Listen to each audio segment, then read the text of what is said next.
Assalamualaikum warahmatullahi wabarakatuh.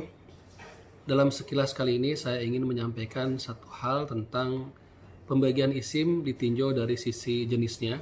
Taqsimul ismi bin nadhari ila naw'ihi.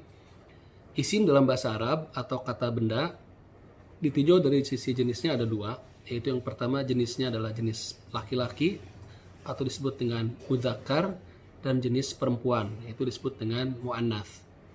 Isim mudzakkar sendiri dibagi dua. Yang pertama isim mudzakkar hakiki, dan yang kedua isim mudzakkar majazi. Isim mudzakkar hakiki artinya adalah isim atau benda, kata benda yang memang berasal dari makhluk hidup yang berjenis laki-laki. Contohnya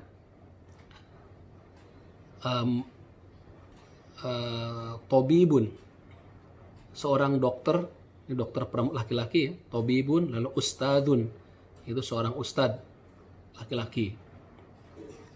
Sementara yang kedua adalah isim mudzakkar majazi, adalah isim mudzakkar yang berasal dari benda mati, bukan benda hidup, tetapi dianggap atau dikategorikan sebagai berjenis laki-laki berdasarkan kesepakatan orang Arab dahulu. Contohnya misalkan baitun, sebuah rumah. Lalu misalkan lagi kolamun, sebuah pena.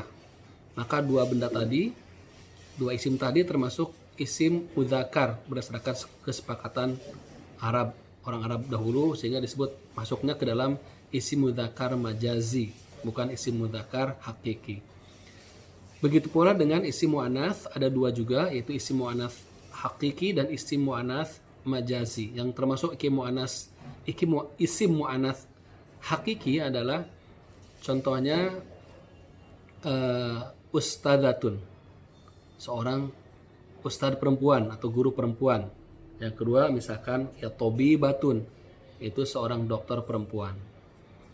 Sedangkan yang termasuk isim muannats majazi yang berasal dari makhluk yang bukan makhluk hidup tetapi dianggap atau dihukumi sebagai jenis yang perempuan berdasarkan kesepakatan orang Arab zaman dahulu.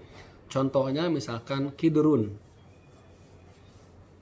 panci, al-kidru atau kidrun, panci. Lalu satu lagi contohnya misalkan syamsun, matahari. Maka panci dan matahari benda mati yang dikategorikan sebagai muannats berdasarkan kesepakatan bangsa Arab dulu, itu termasuk isim muannats yang majazi. Demikian sekilas kali ini. Assalamualaikum warahmatullahi wabarakatuh.